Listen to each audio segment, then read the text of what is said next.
Good evening, everyone.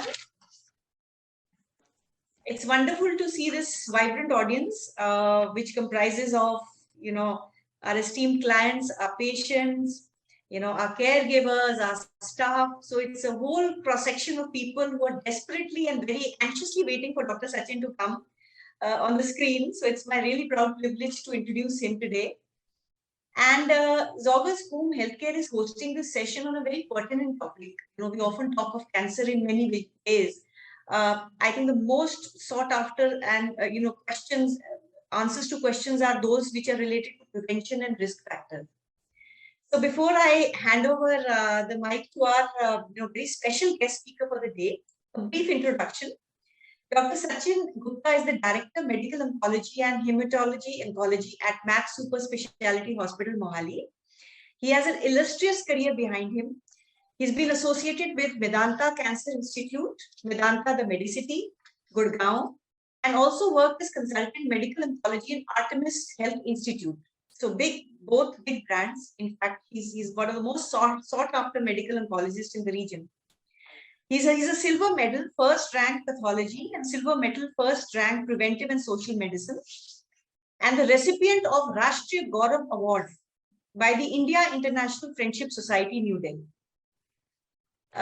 From a personal experience, I can say what is absolutely unique about Dr. Sachin's approach to cancer treatment is, his integrative medicine and holistic healing approach. I've personally been a part of many of his workshops, and I just would like to tell the audience that they are above anything that I've ever seen. He believes in this, integrative medicine and holistic healing kind of therapy treatment, where ancient wisdom meets modern technology. He's been actively promoting peace, wellness, and love. And he's an extremely spiritual person, although he never comes out in the open about that. So, sir, once again, a very warm welcome to you. And without much ado, sir, we would request you to take on this session and enlighten the audience on the topic that we have discussed today. Thank you so much. Thank you, Ritu.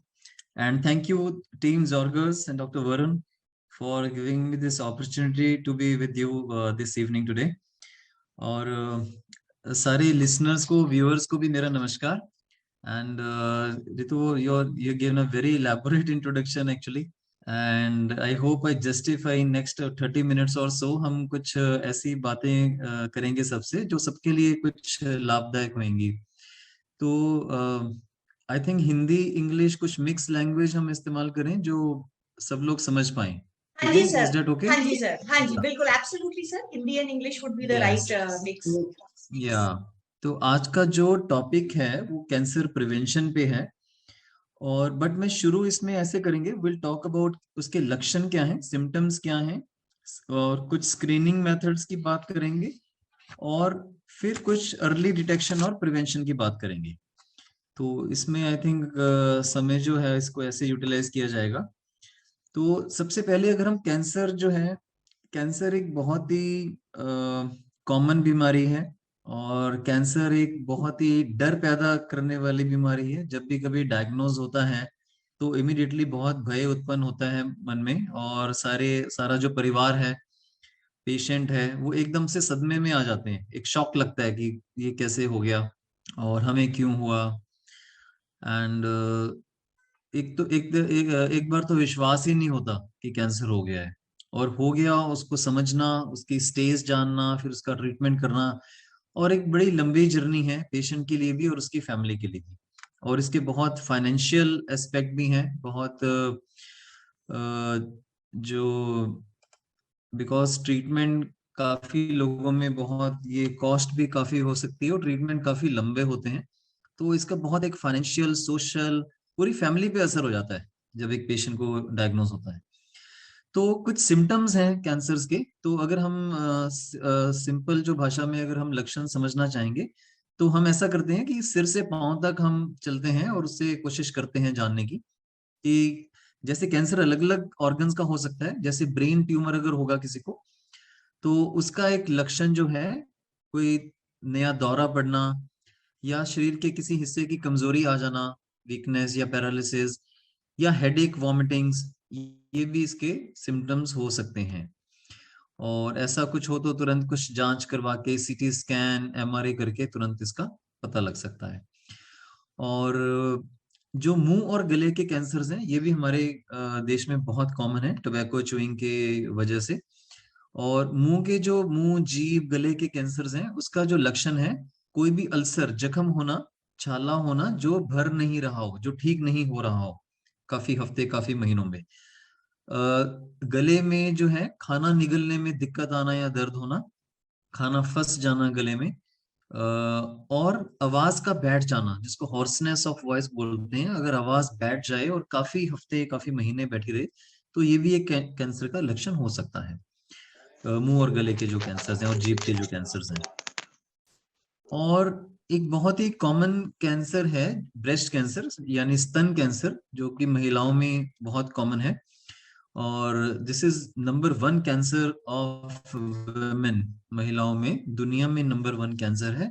और cervix cancer जो बच्चेदानी के मुंह का cancer है वो number 2 cancer है अगर पूरी दुनिया में देखा जाए नंबर। तो जो स्तन कैंसर है इसके बारे में बात करना बहुत जरूरी है बिकॉज ये बहुत कॉमन है। और इसका मेन लक्षण होता है ब्रेस्ट में यानी स्तन में कोई गांठ का होना। गांठ माने लंप या एक मास, छोटा सा जो मास फील हो सकता है। और तो महिला को खुद ही ये जानकारी होती है और खुद ही फील करके वो समझ सकते हैं कि कोई नई गांठ बन रही है।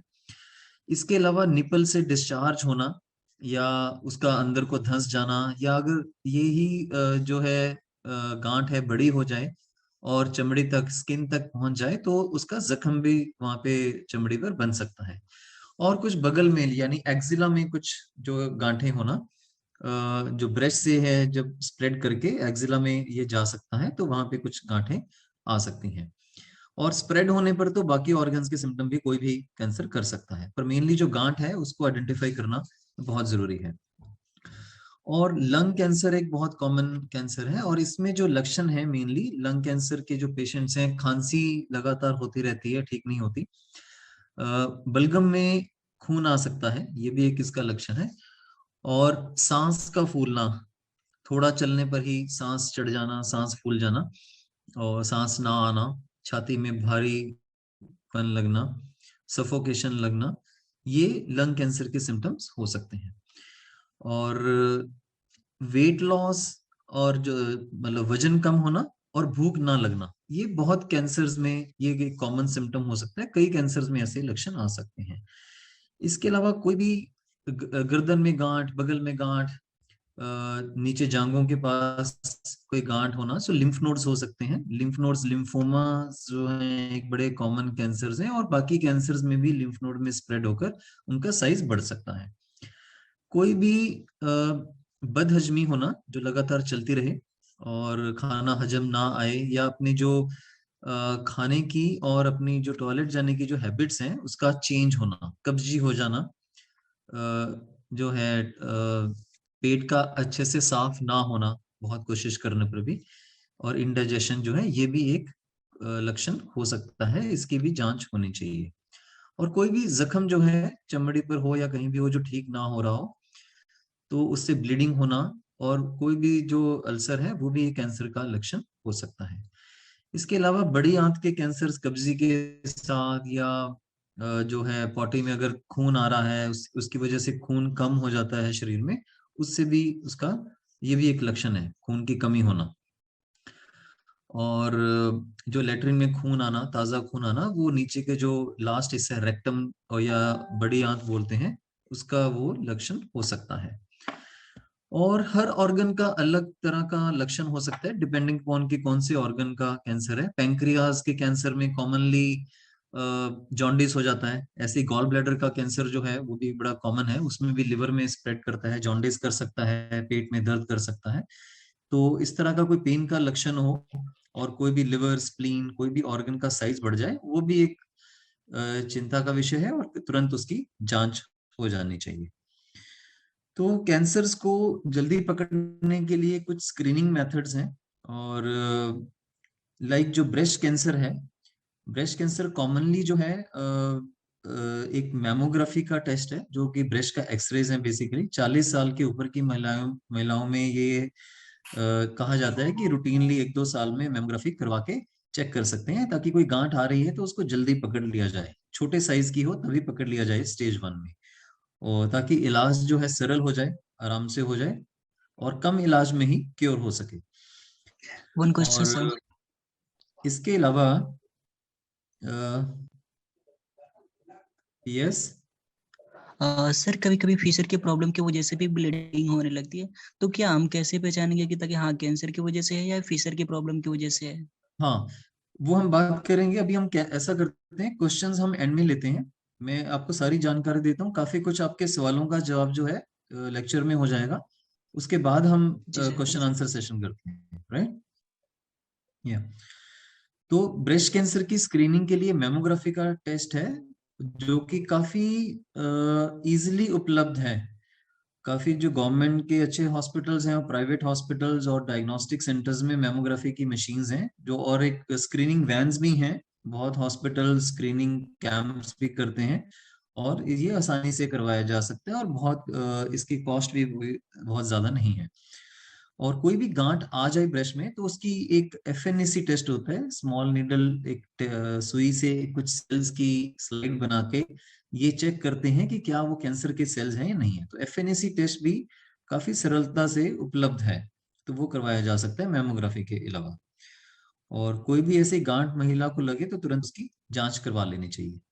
इसके अलावा जो सर्विक्स कैंसर है, जो बच्चेदानी के मुंह का कैंसर है, ये भी एक बहुत कॉमन कैंसर है, हमारे देश में भी काफी कॉमन है ये। और इसकी जो स्क्रीनिंग है, इसका जो लक्षण है वो है माहवारी के अलावा कोई भी ब्लीडिंग होना, पर वेजाइनल जो ब्लीडिंग है माहवारी के अलावा होना, वो इसका एक कॉमन लक्षण है। और इसकी जांच जो है गायनेकोलॉजी डॉक्टर जो है बड़े सरलता से एक चेकअप करके देख सकते हैं कि वहां कोई अल्सर तो नहीं बन गया है, और उसकी एक स्लाइड टेस्ट जिसको पैप स्मीयर बोलते हैं, वो करके या बायोप्सी करके इसको जांच कर सकते हैं। और रेडियोथेरेपी से बड़ा आसानी से इसका ट्रीटमेंट भी किया जा सकता है, और ये भी काफी हद तक अर्ली स्टेजेस में क्योर हो सकता है। और जो कोलन कैंसर है, यानी बड़ी आंत का कैंसर, जिसमें कि मोस्टली ब्लीडिंग हो सकती है, खून कम हो सकता है शरीर में, बिकॉज धीरे धीरे खून वहां से रिश्ता रहता है जख्मों से। और इसका, और जो रेक्टम या एनस, जो एनल कैनाल है, जो लास्ट हिस्सा है हमारी फूड पाइप का, वहां से ब्लीडिंग या अल्सर की वजह से खून की कमी होना और कब्जी होना, ये उसके लक्षण हो सकते हैं। अभी जो प्रश्न उन्होंने पूछा अभिषेक जी ने, तो जो अपना जो फूड पाइप का जो लास्ट हिस्सा है, एनल कैनाल या रेक्टम, वहां अगर कोई अल्सर हो तो उसमें बिल्कुल रेड ताजा खून जो है आ सकता है। और आमतौर पे इसको बवासीर से या फिशर से कंफ्यूजन की जाती है। अगर हम बिना जांच के या बिना प्रॉपर चेकअप नहीं करेंगे तो बहुत से डॉक्टर्स और बहुत से जो पेशेंट्स हैं वो बवासीर का या फिशर का ट्रीटमेंट ले लेते हैं, और रेक्टल एनल कैंसर मिस हो सकता है, और उसकी मिस होने की वजह से फिर बाद में स्टेज एडवांस हो जाती है और ट्रीटमेंट थोड़ा मुश्किल हो सकता है। तो इसके लिए जरूरी है कि एक प्रोक्टोस्कोपी का टेस्ट होता है, जो कि सर्जन्स और डॉक्टर्स जो हैं प्रोक्टोस्कोपी से चेक कर सकते हैं कि ये बवासीर है या कोई कैंसरस अल्सर है। इसके अलावा एक फिंगर टेस्ट होता है, वहाँ फूड पाइप के रास्ते में उंगली से भी हम जांच कर सकते हैं, उसमें भी इसका पता लगाता है। इसके अलावा सिग्माइडोस्कोपी, दूरबीन से जो जांच है, उसमें बहुत क्लियरली ये दिख जाता है कि ये फिशर, बवासीर या कैंसर है। तो बिना जांच के ये नहीं माने कि ये सिर्फ फिशर या बवासीर है या हेमोरॉइड्स जिसको बोलते हैं हम टेक्निकली, वो है। इसमें कैंसर रूल आउट करना बहुत जरूरी है। और ये प्रश्न बहुत अच्छा पूछा है अभिषेक जी ने, बिकॉज हम अपनी प्रैक्टिस में बहुत कॉमनली देखते हैं कि जो रेक्टम या एनल कैनाल के जो कैंसर्स के पेशेंट्स हमारे पास आते हैं, वो कई कई महीने तक बवासीर का और फिशर्स का ट्रीटमेंट ले चुके होते हैं, और कईयों ने तो उसकी सर्जरी भी कराई होती है, बट बिकॉज प्रॉपर जांच नहीं हुई होती तो उसके ऊपर जो है कैंसर का जो अल्सर्स है वो मिस हो गया होता है, और बाद में स्टेज एडवांस हो जाती है। तो इसके लिए प्रोक्टोस्कोपी, फिंगर टेस्ट और सिग्माइडोस्कोपी बहुत सरल टेस्ट है, और कोलोनोस्कोपी में पूरी बड़ी आंत की जांच हो सकती है। और ये स्क्रीनिंग टेस्ट भी है। 50 साल की, 45 साल की एज के बाद हर 10 साल में एक बार कोलोनोस्कोपी भी कर लेनी चाहिए। और एक और जो कॉमन कैंसर है जो स्क्रीनिंग जिसकी की जाती है वो है प्रोस्टेट कैंसर, यानी गदूद का कैंसर। प्रोस्टेट एक ऑर्गन है जो कि जो वीर्य है या सीमन है उसका जो और स्पर्म्स के लिए वो उसके न्यूट्रिशन के लिए जो जूस बनता है सीमन, वो प्रोस्टेट ग्लैंड्स जो है वो सिक्रीट करते हैं। और तो ये ग्लैंड जो है इसका साइज उम्र के साथ बढ़ता रहता है। एडवांस एज में लाइक 60-70 ईयर्स के बाद तो प्रोस्टेट का साइज काफी बढ़ जाता है, जिसमें कि पेशाब करने में दिक्कत आती है। और बार बार पेशाब के लिए जाना, रात को उठकर बार बार जाना, पेशाब की धार जो है वो धीमी होना, पेशाब के लिए ज्यादा जोर लगना या इजिली शुरू ना कर पाना पेशाब करना, ये इसके लक्षण हो सकते हैं। और ये कैंसर बड़ी कॉमनली बोन्स में भी स्प्रेड कर जाता है और उसकी वजह से बोन पेन्स, बैक पेन, ये सब भी हो सकता है। इस कैंसर का एक सरल एक स्क्रीनिंग टेस्ट है जिसको PSA बोलते हैं, प्रोस्टेट स्पेसिफिक एंटीजन। ये एक ब्लड टेस्ट है और ये टेस्ट 45 इयर्स के अबव की एज में हर साल रिकमेंड किया जाता है कि हम अपना जब एक एनुअल चेकअप करा रहे हैं तो एक PSA का टेस्ट भी साथ में कर सकते हैं और बहुत सस्ता टेस्ट है ये। और अगर PSA की मात्रा ब्लड में बढ़ती है तो ये एक उसका एक लक्षण है कि हमें उसकी प्रोस्टेट की ग्लैंड की बायोप्सी फिर करा के देखना चाहिए कि ये क्यों बढ़ रहा है। तो नॉर्मली भी थोड़ा बहुत बढ़ सकता है, बट अगर ज्यादा मात्रा में बढ़ रहा है तो ये प्रोस्टेट कैंसर का एक जो है एक अर्ली डिटेक्शन का एक मेथड है। इसके अलावा अल्ट्रासाउंड से और MRI CT स्कैन वगैरह से भी हम फर्दर जांच करके ये पता कर सकते हैं कि कैंसर प्रोस्टेट का है या नहीं है। तो ये सब तो स्क्रीनिंग के थे।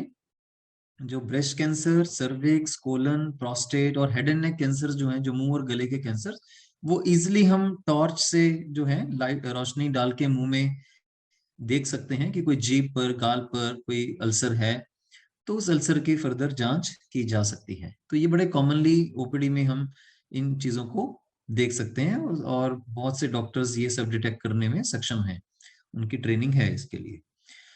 तो ये तो होगी लक्षण और जो है अर्ली डिटेक्शन की बात कि हम कहाँ कहाँ पे उसको जल्दी डिटेक्ट कर सकते हैं। और इसके अलावा मैं कुछ मिनट बात करना चाहूंगा प्रिवेंशन के लिए, जो कि हमारा एक मुख्य एक आज की टॉक का एक टॉपिक था कि इसको इससे बचें कैसे। कैंसर होना तो चलो बाद में हम टेस्ट और वो करके जांच करके उसका ट्रीटमेंट करेंगे, बट उससे पहले आती है prevention, and prevention is always better than cure, ये हम सब जानते हैं। पर शायद हम उतनी अपनी खुद की जिंदगी में मेहनत नहीं कर रहे हैं, उतने इरादे पक्के करके अपने खान पान और बाकी चीजों पर ध्यान नहीं दे रहे हैं। तो कुछ चीजें मैं प्रिवेंशन पे कुछ मिनट अभी कुछ बात करके फिर बाकी के क्वेश्चंस हम लेंगे इसके बाद। तो प्रिवेंशन के लिए बहुत जरूरी है, सबसे नंबर 1, तंबाकू का इस्तेमाल बंद करना। सो जो तंबाकू है, चाहे वो चबाने वाला खाने वाला तंबाकू है, जो खैनी, गुटखा और जो मुंह में हम जो कई लोग जो हैं इसका सेवन करते हैं और मुंह में रखते हैं बनाकर, और तो इससे मुंह के, गले के, जीभ के, वॉइस बॉक्स, फूड पाइप जो ईसोफेगस जिसको बोलते हैं, और उसके बाद जो नीचे पेट, पैंक्रियास, ब्लैडर, ये सारे कैंसर जो हैं बढ़ते हैं। और जो दूसरा है तंबाकू का इस्तेमाल स्मोकिंग में, जो कि सिगरेट या बीड़ी की जो स्मोकिंग है, ये एक बहुत प्रमुख कारण है कैंसर का। सो तंबाकू चाहे किसी भी फॉर्म में हो, चाहे वो चबाने वाला खाने वाला हो, चाहे वो स्मोकिंग के फॉर्म में हो, ये बहुत ही हानिकारक है। इसका 1% भी किसी भी तरीके का कोई लाभ नहीं है हमारे शरीर को। सो बहुत सी बीमारियां पैदा करते हैं, ना सिर्फ कैंसर बल्कि लंग्स को डैमेज करते हैं। COPD जैसी एक भयानक लंग्स की बीमारी भी ये करते हैं, जिसमें सांस में दिक्कत है, और हार्ट अटैक, ब्रेन स्ट्रोक, ये सारे रिस्क भी तंबाकू के इस्तेमाल और स्मोकिंग की वजह से बढ़ जाते हैं। तो एक सिंगल इंपॉर्टेंट चीज जो है प्रिवेंशन के लिए, वो तंबाकू है। अगर तंबाकू का सेवन बंद कर दें तो हमारे देश में तो लगभग 40% कैंसर तो वैसे ही खत्म हो जाए, और लंग्स और जो है हृदय की जो बीमारियां हैं उसमें भी बहुत कमी आ जाए। तो ये सबसे इंपॉर्टेंट है। दूसरा है जो अल्कोहल से भी बचें, ये भी बहुत सी बीमारियां और लिवर डैमेज करती है, और कई तरह के कैंसर्स हैं, और फूड पाइप के भी हैं, ब्रेस्ट का भी है, जो कि अल्कोहल के सेवन से ज्यादा उसका जो है इंसिडेंस बढ़ जाता है। इससे भी बचना चाहिए। तीसरा इंपॉर्टेंट पॉइंट है अपना एक जो है वेट को मेंटेन करना। वजन ना बढ़ने दें। मोटापा जो है उसमें भी बहुत से कैंसर्स का रिस्क बढ़ता है, ब्रेस्ट कैंसर का भी रिस्क बढ़ता है, ओवेरियन कैंसर, एंडोमेट्रियल जो बच्चेदानी का कैंसर, और कई तरह के पेट के कैंसर, लिवर के कैंसर, इन सब का इंसिडेंस जो है मोटापे में ज्यादा है। तो अपना वेट रिडक्शन करने के लिए अपनी खाने पीने की जो चीजें हैं उसकी क्वालिटी भी उसकी क्वांटिटी भी, एक तो हम अधिक मात्रा में खा रहे हैं, जितना हमें हमारे शरीर को आवश्यकता नहीं है उससे भी ज्यादा हम उसका सेवन कर रहे हैं। और वैरायटी आजकल बहुत ज्यादा हो गई है, जंक फूड की अवेलेबिलिटी बहुत है, और कुछ ना कुछ रोज कोई पार्टी, कुछ कोई ना कोई फंक्शन, बर्थडेज, एनिवर्सरीज, तो बहुत कुछ चलता रहता है, और हम बिना सोचे समझे बहुत ये चीजें एक्स्ट्रा जो मात्रा में अपने शरीर में डालते रहते हैं। और कई चीजें हमारे शरीर के लिए फिट भी नहीं है, हम फिर भी खा लेते हैं। और बहुत सी पदार्थ जो हैं, बहुत से केमिकल्स का इस्तेमाल बहुत है, कलरिंग एजेंट्स हैं, उसमें भी केमिकल्स हैं। खाने को और सुंदर बनाने के लिए और उसकी जो है उसकी प्रेजेंटेशन इंप्रूव करने के लिए बहुत चीजों का इस्तेमाल हो रहा है, वो भी हमारे शरीर के लिए हानिकारक है।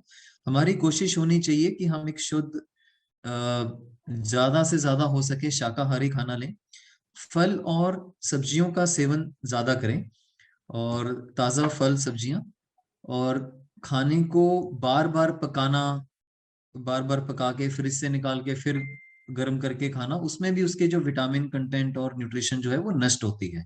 तो कोशिश होनी चाहिए कि ताजा बना खाना उसी समय हम ग्रहण करें, ताकि हमें एक पूरा उसकी पौष्टिक जो उसकी जो नेचर है उसका पूरा फायदा मिले हमारे शरीर को।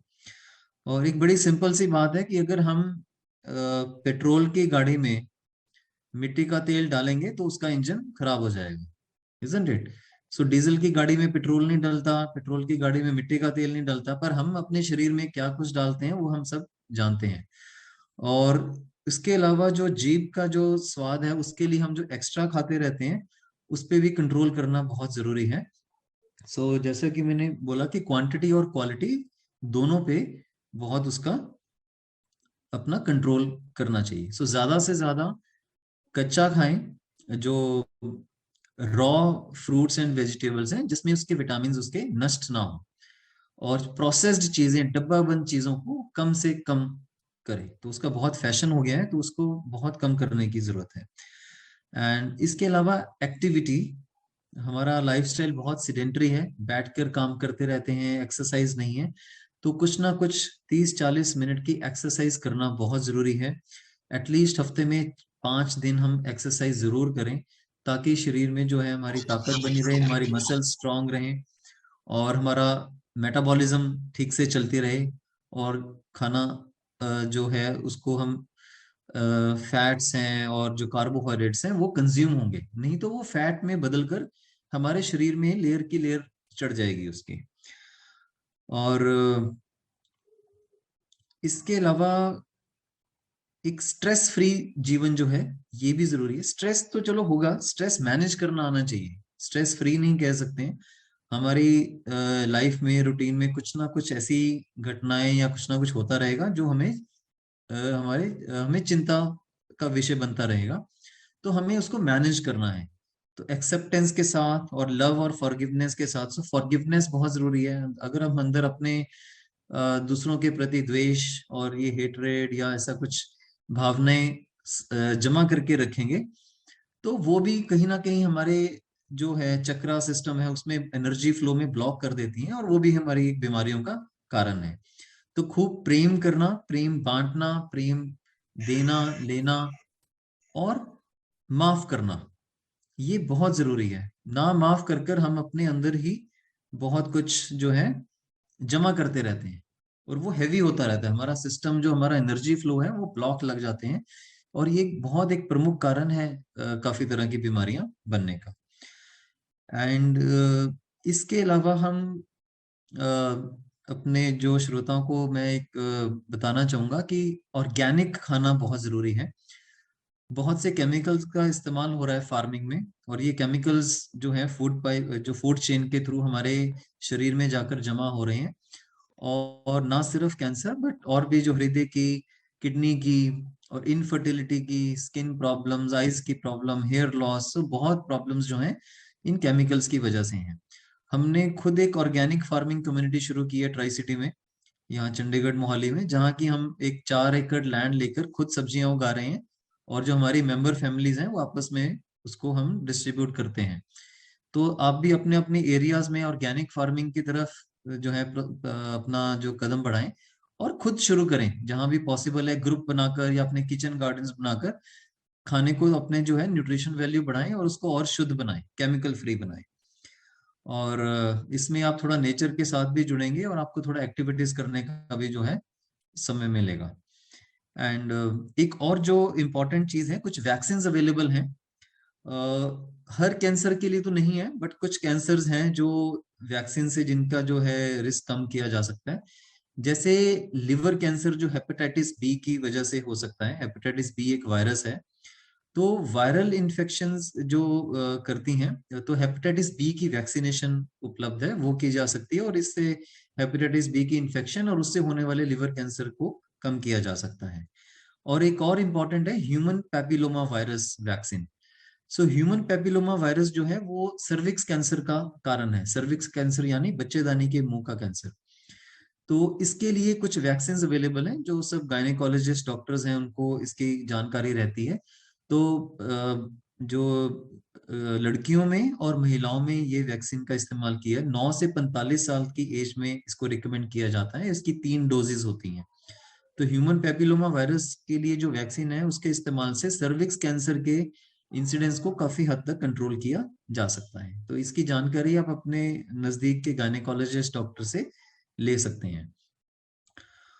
और आई थिंक प्रिवेंशन के लिए मैंने काफी पॉइंट्स बता दिए हैं। अब कुछ समय बच गया, हम क्वेश्चन आंसर्स ले सकते हैं, one by one we can take up. So आप लेट मी, चैट बॉक्स में तो कोई क्वेश्चंस नहीं है। विपिन जी आप पूछिए अपना question, Vipin Kumar.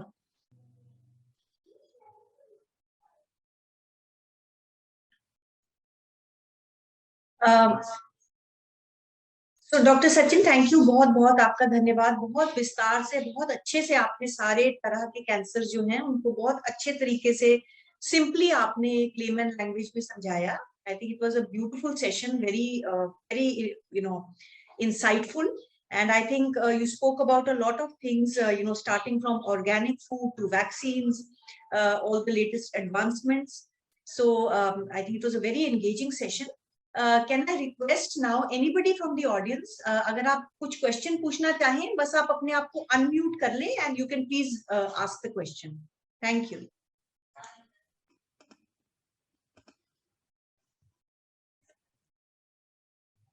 I can see some hands. Monika महाजन, आप पूछना चाहते हैं कुछ?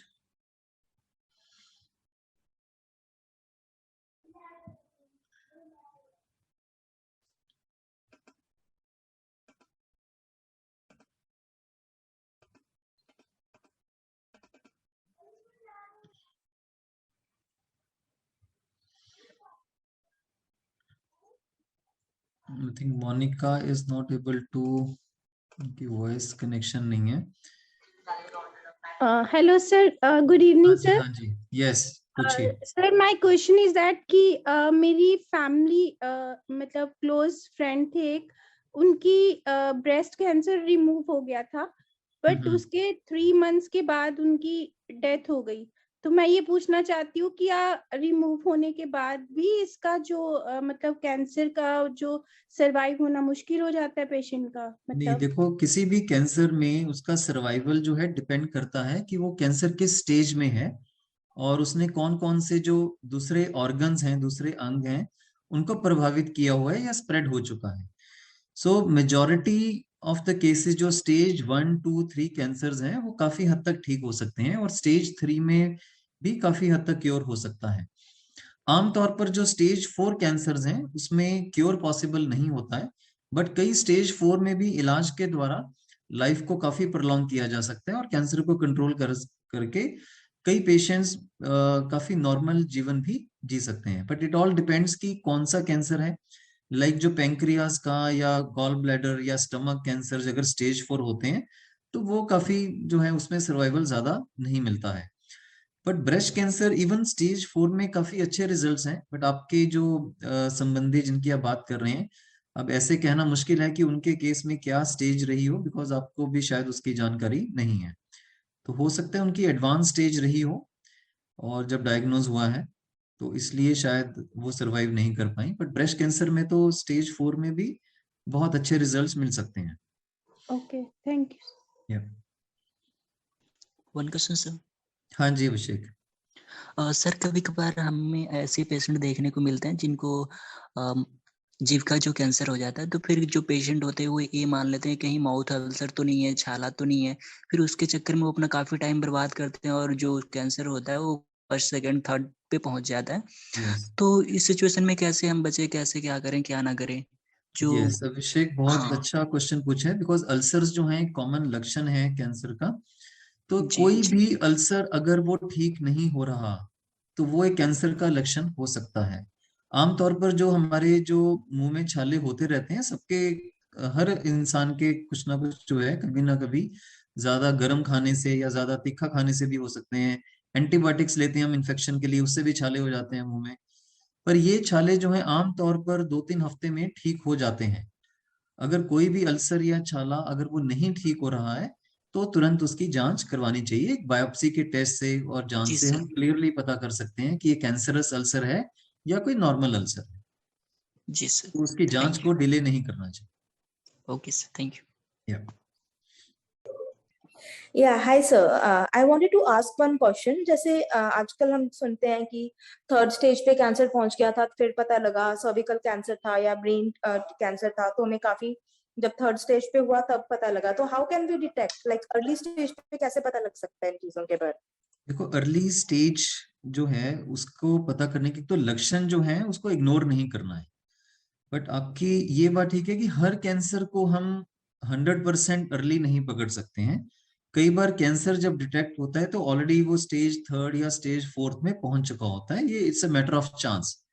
और आमतौर पर कई ऐसे कैंसर्स हैं, लाइक जैसे पैंक्रियास कैंसर है और इवन स्टमक कैंसर है, तो ये हमें एडवांस स्टेजेस में ही जाकर डायग्नोज होते हैं। बिकॉज ये ऑर्गन्स की लोकेशन और ऐसे सिम्टम्स आते हैं कि तब तक वो अंदर ही अंदर स्प्रेड हो चुका होता है।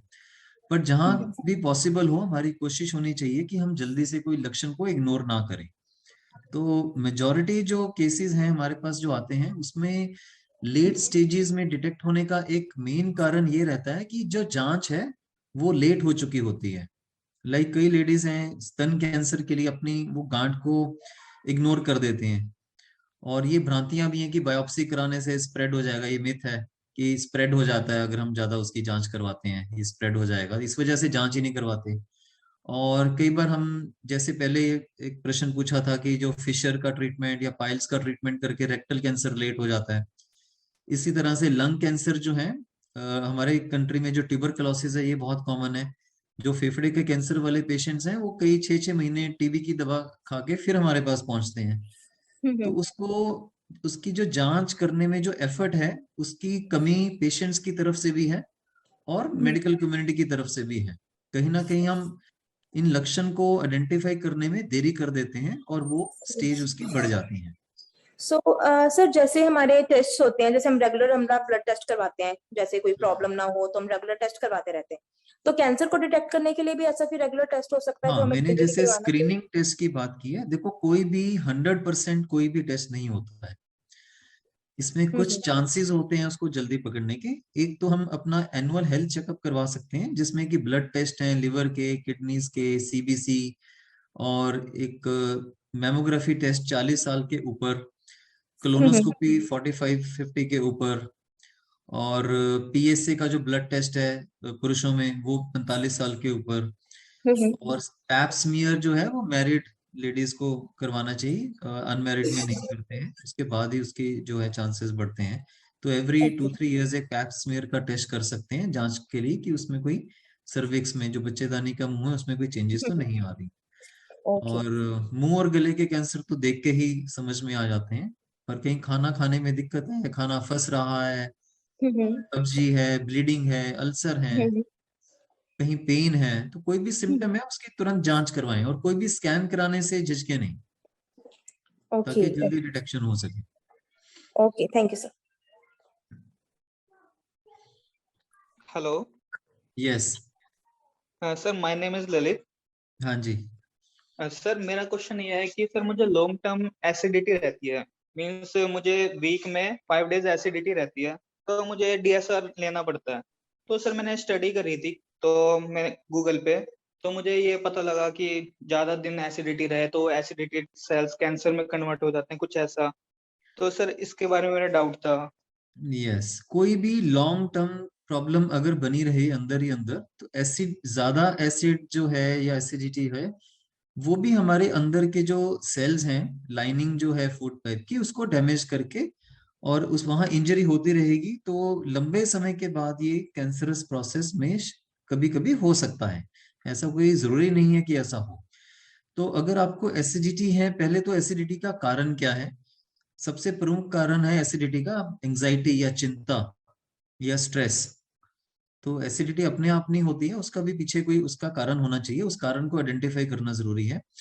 दूसरा, जो हम एसिडिटी के लिए पेंटोसेड और इस तरह की जो दवाइयां लेते रहते हैं कंटिन्यूसली, और हमारे देश में और भी जो बहुत लोग हैं, सालों साल ये एसिडिटी सप्रेस करने की दवाएं लेते रहते हैं, और जब वो दवाएं लेते हैं तो एसिड सप्रेस हो जाता है, और दवा बंद कर देते हैं तो एकदम से ज्यादा एसिड बनता है, तो उनको दोबारा दवा शुरू करनी पड़ती है, तो इस तरह से छोड़ नहीं पाते हैं।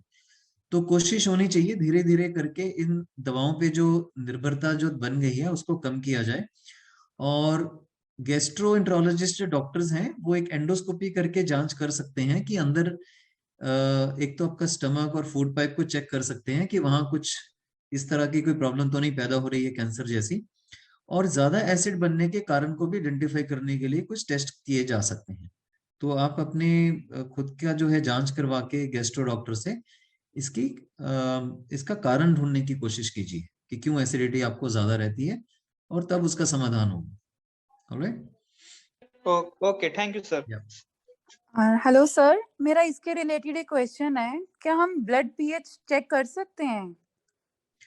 ब्लड पीएच हम चेक कर सकते हैं, और हम हॉस्पिटल में पेशेंट्स का चेक करते हैं, पर आमतौर पे इसकी जरूरत नहीं होती है, रूटीन उसमें टेस्टों में जरूरत नहीं है इसको टेस्ट करने की। ये कुछ सीरियस पेशेंट्स में ब्लड पीएच चेक किया जाता है। ओके, अगर किसी को कैंसर है तो वो तो करवा सकता है ना, तो चेक के? नहीं, उसका कोई लाभ नहीं है ना। कैंसर है तो उसके और ट्रीटमेंट होंगे, उसका पीएच से ट्रीटमेंट नहीं किया जाएगा। पीएच बेस्ड ट्रीटमेंट नहीं है इसके लिए। ओके। और सर एक ग्रेड 2 और स्टेज 2 में क्या डिफरेंस है? आर दे सेम के stage no 2? No no, grade होता है कैंसर के सेल्स की जो उसकी जो बनावट है, जो माइक्रोस्कोप में देखते हैं कि वो कितने अग्रेसिव हैं, कितने फास्ट मल्टीप्लाई करने वाले हैं, उसके हिसाब से ग्रेडिंग होती है। और जो स्टेजिंग है, स्टेज का मतलब है कि कैंसर का साइज कितना बढ़ गया है, जो उसका जो लंप है, जो गांठ है, वो कितनी बड़ी हो गई है, उसका साइज क्या है, वो आसपास के ऑर्गन्स में घुस रही है कि नहीं, या वो कहीं और स्प्रेड हो गया है कि नहीं। तो स्टेज 4 में जैसे अपने ऑर्गन से निकल के कहीं और पहुंच जाए तो उसको स्टेज 4 बोलते हैं। तो ग्रेड और स्टेज दो अलग अलग चीजें हैं।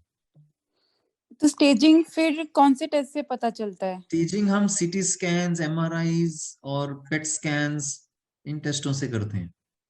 ओके, बायोप्सी से नहीं पता चलेगा? बायोप्सी से कैंसर की डायग्नोस होगा कि वो कैंसर सेल्स हैं या नहीं है, और किस किस्म के हैं, कौन से ऑर्गन से शुरू हुए हैं। तो उस पे बायोप्सी पे बहुत एडवांस टेस्टिंग कर सकते हैं। पर स्टेजिंग के लिए आमतौर पर सीटी स्कैन्स, MRIs और पेट स्कैन किए जाते हैं। ओके, ठीक, thank you. Sir, I would like to pick up a question from the chat box. ये बहुत अच्छा क्वेश्चन है श्रेया महाजन जी का। हाँ जी। इसमें I just read it out. How to encounter with ourselves if we come to know regarding any stage of cancer we are facing, as we panic, and when we hear about the dangerous disease. So I think effectively what Shreya ji is wanting to ask is how to deal with the first. Deal with the, yes. Yeah, So, sir, I think it's a Shreya very ji, pertinent question. Thank you. Yes. So, जैसा कि मैंने lecture के शुरू में ही कहा था कि cancer का डायग्नोज होते ही हमें एक बहुत डर पैदा होता है मन में, और एक बहुत शॉक वाली कंडीशन में हम पहुंच जाते हैं। तो देखो, जिंदगी में कोई भी समस्या जब आती है और मेजर समस्या आती है तो सबसे पहले हम उसमें डिनायल में होते हैं। डिनायल मतलब हम उसको स्वीकार ही नहीं करते कि हमें ये हो गया है या हमें ये हो सकता है। और सो डिनायल जब ये बार बार हमें ये बताया जाता है या हमारी फिर समझ में आ जाता है कि हाँ डायग्नोस है, बायोप्सी में आ रहा है, स्कैन में आ रहा है, तो हमें एक एक्सेप्टेंस की स्टेज में जाना पड़ेगा। सो इसके लिए खुद भी जानकारी उसकी गैदर करना, तो आजकल बहुत सोर्सेज हैं, जैसे गूगल की आप बात करें, बट गूगल को बड़ी समझदारी से इस्तेमाल करना है कि जितनी जानकारी हम ले सकें। बट एक स्पेशलिस्ट जो है उसके पास जाना बहुत जरूरी है। सो जो ऑन्कोलॉजिस्ट हैं, like I am a medical oncologist, इस तरह से सर्जिकल ऑन्कोलॉजिस्ट, रेडिएशन ऑन्कोलॉजिस्ट, और plus we have psychologist help and तो अपने डॉक्टर से एक डिस्कशन करना, उसकी कैंसर के बारे में अधिक जानकारी प्राप्त करना कि वो कैंसर के क्या उसके जो है सिम्टम्स हो गए हैं, वो कितना एग्रेसिव है या नहीं एग्रेसिव है, या स्लो चलने वाला है या फास्ट चलने वाला है, और उसकी स्टेज क्या है। ये सब जानकारी जो है ये पाना जरूरी है। और फिर अपने स्पेशलिस्ट से ये डिस्कस करना कि उसके लिए हम क्या कदम उठा सकते हैं, क्या स्टेप्स ले सकते हैं उसको ठीक करने के लिए। सो ट्रीटमेंट पे जब हम बात करते हैं तो हमें कॉन्फिडेंस आता है कि चलो लाइक काफी हद तक जो है बहुत से कैंसर्स के लिए काफी ट्रीटमेंट्स आजकल उपलब्ध हैं।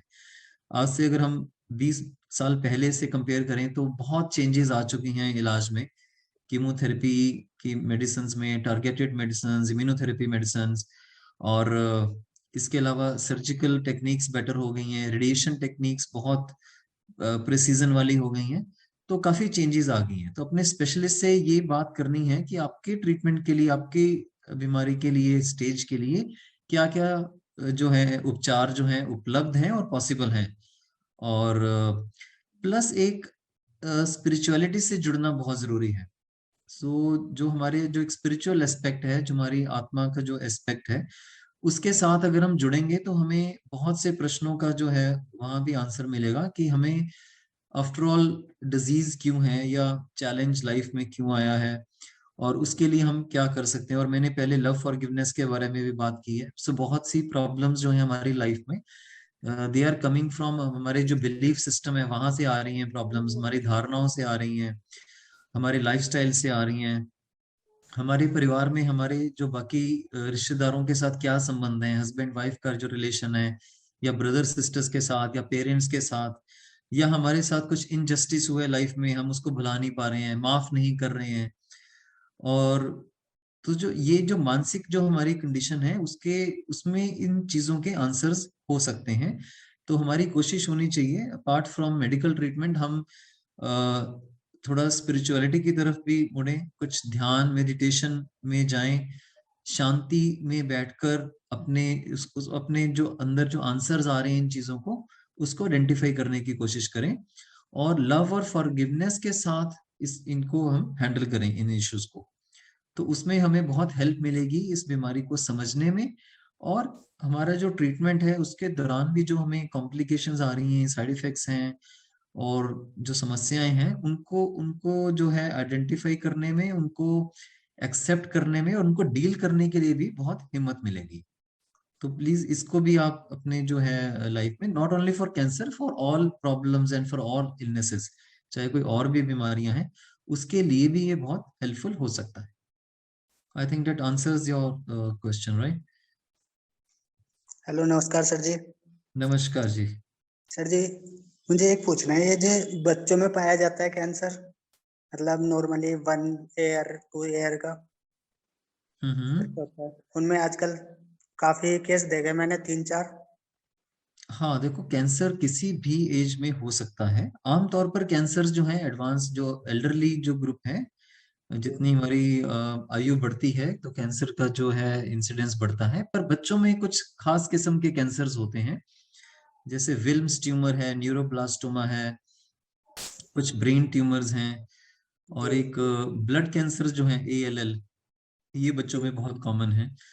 बट बच्चों के कैंसर जो है काफी हद तक क्यूरेबल भी हैं, बट वो अगेन स्टेज पर डिपेंड करता है। क्योर रेट्स जो हैं ज्यादा अच्छे हैं बच्चों के कैंसर में, बट अगेन की है कि हम उसको थोड़ा जल्दी आइडेंटिफाई करें। तो उसमें भी सर्जरी और कीमोथेरेपी और कभी कभी रेडिएशन का भी सहारा लिया जाता है। और ट्रीटमेंट इसमें संभव है। बट अगेन सर आपके स्पेशलिस्ट बताएंगे देख के कि कौन से किस्म में या स्टेज में क्या पॉसिबल है। जी जी सर, अभी 3 महीने की बात है सर। हमारे इधर ना एक लड़का था, उसे कुल 3 महीने हुए थे ओनली, तो फिर दैट।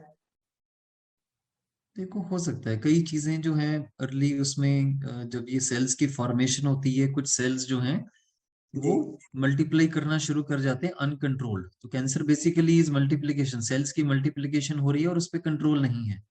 तो ये जी प्रोसेस पॉसिबल है, बहुत जो बच्चों में भी ये चीज हो सकती है, बट दिस इज अनफॉर्चुनेट। तो जहाँ कहीं भी ट्रीटमेंट संभव है वहां उसकी कोशिश जरूर होनी चाहिए। बट देखो कोई भी बीमारी 100% क्योर कहीं भी नहीं है। जी जी और हम कैंसर्स की बात कर रहे हैं 100%, तो डेंगू, कोविड और कई लोगों की मलेरिया से भी जान चली जाती है, ट्यूबरकुलोसिस से जान चली जाती है, हृदय की बीमारियां हैं, किडनी का फेलियर है। सो बहुत बहुत तरह की बीमारियां हैं और जी सर। हमारी कोशिश होनी चाहिए कि हम अपने आप को स्वस्थ रखने में जो भी कर सकते हैं वो करें। जी आई थिंक नम्रता ने एक सवाल पूछना था। नम्रता आपने शायद हैंड रेज किया था। हेलो। हाँ जी, हाँ जी। या good evening sir. Good evening. Sir मेरा सवाल ये था, अगर जैसे किसी को थायराइड का रिस्क मतलब है, अभी कोई हाई लेवल थायराइड है, तो उनको कैंसर का क्या ज्यादा रिस्क रहता है? और ऐसा मतलब कोई प्रिवेंटिव टेस्ट या कुछ प्रिवेंटिव मेजर्स लें अगर जैसे थायराइड है, मतलब आप कैसे सजेस्ट करेंगे इस पे? नहीं, जो थायराइड का आपका कहने का है कि जो थायराइड की जैसे टैबलेट लेते हैं, थायराइड कमजोर है, हार्मोन नहीं बन रहा, तो वो हाँ अपने जी। आप में कैंसर का रिस्क नहीं है। हाइपोथायराइडिज्म अच्छा। जो बीमारी है उसमें हार्मोन कम बनता है, वो जो कि एक टैबलेट से ठीक हो सकता है रोज लेने से। बट अगर कोई हम्म। थायराइड ग्लैंड में, जो थायराइड ग्लैंड यहाँ होता है, दिस इज वॉइस बॉक्स के आगे, राइट, तो इसकी कोई ओके सूजन सर। है, कोई गांठ नजर आ रही है, तो उसमें हमें सर ये जांच कभी कभी करवानी। स्वेलिंग रहती है और मतलब फिर अपने आप ही ठीक भी हो तो जाती उसकी है एक मतलब। अल्ट्रासाउंड से जांच हो सकती है, और अगर कोई गांठ नजर आ रही है तो हमें उसमें से कुछ हम्म। सुई की जांच करके देख सकते हैं कि ये कैंसरस गांठ है या नहीं है। अच्छा, तो ये सर टेस्ट से पता चलते हैं, मतलब और कोई प्रिवेंटिव मेजर्स रहते हैं इस केस में? नहीं, प्रिवेंशन के लिए नहीं है, इसकी तो जांच ही करनी पड़ेगी ओके अगर कोई ओके गांठ ओके आ रही सर। है तो। ओके ओके या, okay okay sir, thank you, यही मेरा या, क्वेश्चन था sir. Okay, I think we can take या। one more question. One more question if anybody wants to ask. Please unmute themselves. Yes, ma'am. Yeah. Good evening, sir. So हाँ जी। my question is like I'm planning to getting married. So hmm. just for the preventive measure, like is there any test जिससे पहले ही ये detect हो सकता है कि cancer के कोई रिस्क है या इस? नहीं, आपको इसमें स्पेसिफिकली मैरिज से क्या लिंक है इस क्वेश्चन का? So like just for the preventive measure कि in future इस तरह का कोई रिस्क ना हो। Sir, I think We what have covered Pilar. all those points ना, जो तंबाकू का इस्तेमाल, अल्कोहल ना लेना, weight control, exercise, take lots of fruits and vegetables.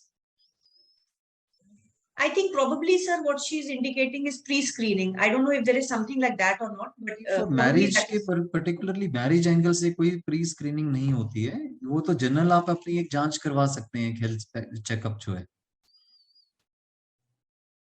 ठीक है sir, I think as Not a. for the purpose of marriage as such. That is for your health, not for your married life, right? Yeah. Okay, sir. Yeah. Thank you so much. Yeah. Sir, one question from my side would be the genetic risks, the predisposition. You know, I mean, I've heard that, you know, people who have a history of a family history of, you know, having cancer patients are more predisposed. So if you can very briefly tell us on that, sir. Yes, so लगभग 10% जो cancers हैं वो जो hereditary हो सकते हैं, और अगर किसी की फैमिली में ऐसे काफी केसेस हैं, लाइक किसी की मदर को, मौसी को, नानी को, जैसे ब्रेस्ट कैंसर है, so around 10% can be because of hereditary. So अगर 2-3 केसेस हैं फैमिली में तो ये रिस्क बढ़ जाता है। तो ऐसे पेशेंट्स को, ऐसे लोगों को अपनी जो है जांच जो है वो और भी जल्दी शुरू करनी पड़ती है। और कुछ ब्लड टेस्ट भी हैं जिसमें हेरिडिटरी जेनेटिक प्रोफाइल करके हम ये जांच कर सकते हैं कि वो जीन्स हैं कि नहीं है। पर इस तरह की जांच बिल्कुल एक्सपर्ट्स के साथ बैठकर डिस्कस कर ही करवानी चाहिए। अपने आप से ये टेस्ट करवा के कई बार आपके पास काफी प्रश्न पैदा हो जाएंगे और उनके उत्तर नहीं होंगे, तो खुद से ये टेस्ट ना करवाएं। अपने ऑन्कोलॉजिस्ट जो है डॉक्टर और जेनेटिक काउंसलर के साथ डिस्कस करने के बाद ही इस तरह के टेस्ट किए जाते हैं। ठीक है sir, thank you very much. And sir, I think the session is coming to a close now, and it was a wonderful interactive session. And sir, before I hand over the mic to Varun to give us the vote of thanks, I would just like you to talk a little about the Quantum Clinic, sir. I've heard so much about it. I think some of my friends and colleagues, parents have been visiting this clinic. So if you could just give us a very brief idea of what all it is all about. Yeah. And I think the results are fantastic. People are giving such a positive feedback. So if you could just speak a few minutes about it. Yeah, so quantum clinic हमने नाम इसलिए चुना कि quantum physics या quantum medicine से आया है ये, जिसमें कि हम इस फिलॉसफी में बिलीव करते हैं कि जो हमारा जो माइंड है उसका हमारी शरीर पर बहुत प्रभाव है। और आमतौर पर जो मेडिकल साइंस है, जो एलोपैथिक मेडिकल साइंस है, उसका ज्यादा फोकस जो है वो शारीरिक इलाज पर रहता है कि हम अपनी बॉडी को कैसे मैनेज करें। तो और डॉक्टर्स के पास इतना समय भी नहीं है कि वो शरीर के अलावा कुछ और जो है जांच और वो उसका भी हेल्प कर पाए।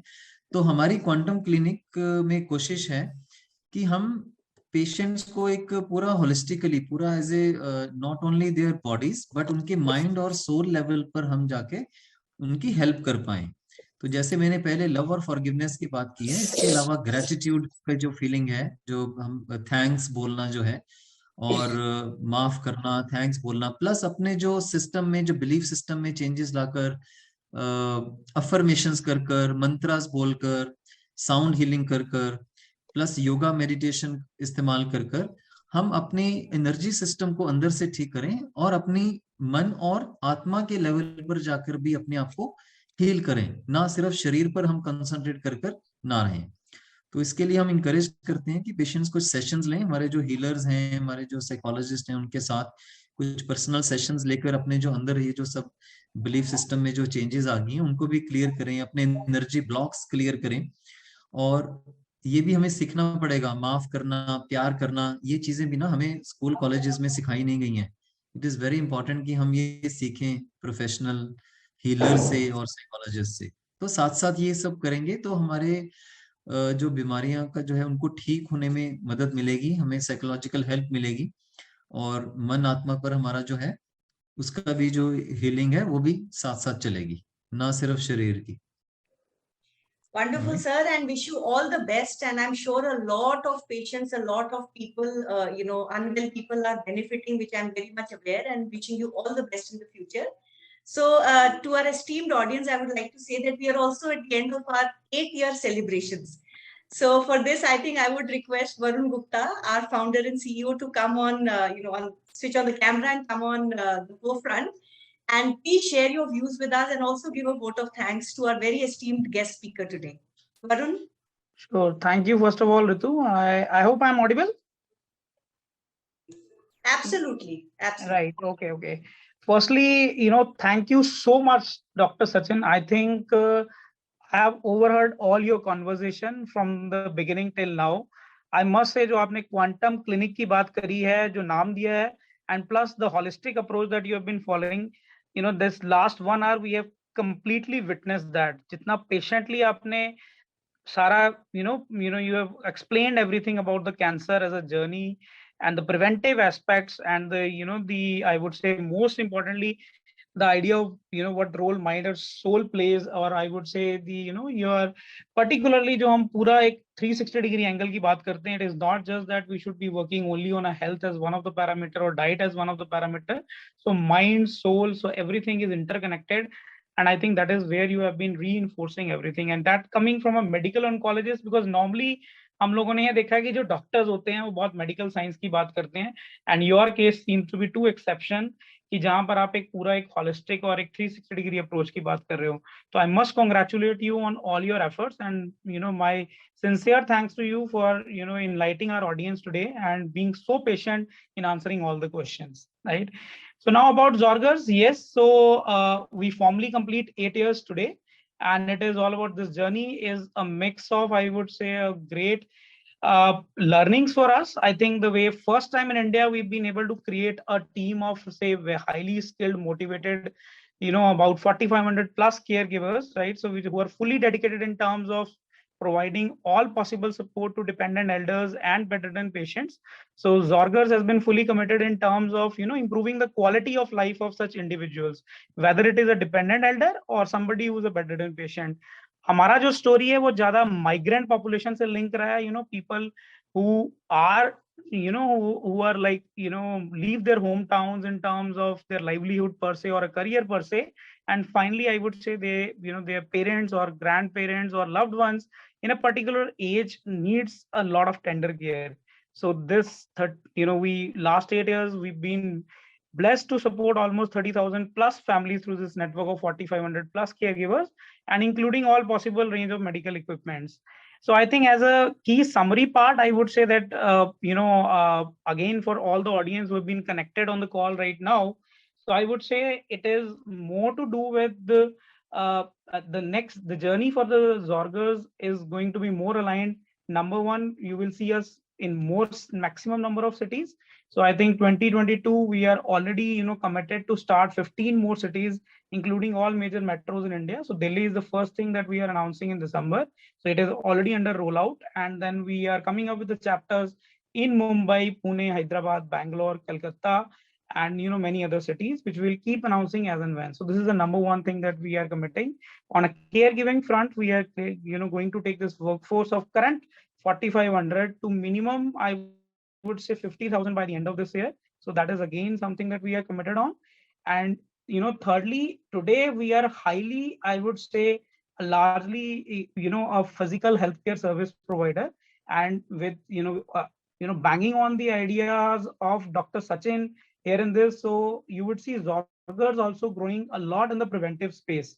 आज हमारा जो पेशेंट, जो हमारा क्लाइंट है, वो प्राइमरीली हमसे जो कनेक्ट हो रहा है जब उनको लगता है कि उनके घर में एक डिपेंडेंट एल्डर या किसी को एक फिजिकल हेल्थ सपोर्ट की जरूरत पड़ रही है, किसी को नर्सिंग सपोर्ट चाहिए, पूरा आईसीयू सेटअप चाहिए, उस केस में लोग हमसे कनेक्ट होते हैं. Now henceforth you would see us lot of things coming in the preventive, like how do we promote the the independence of an individual, like not necessarily you need a full-time caretaker or a nurse always. It is going to be a lot of health checkups at home, preventive elements, how to come up with the mind and wellness things for the elderlies, right? So a lot of, I would say, social networking elements for elders, for the patient communities also. So that is where you would see the the Zorgers as a brand evolving out there. So that's the key summary notes for all. Thank you so much. All of you who have joined the call at this late evening. But I think it's very insightful, at least for me. Thank you so much.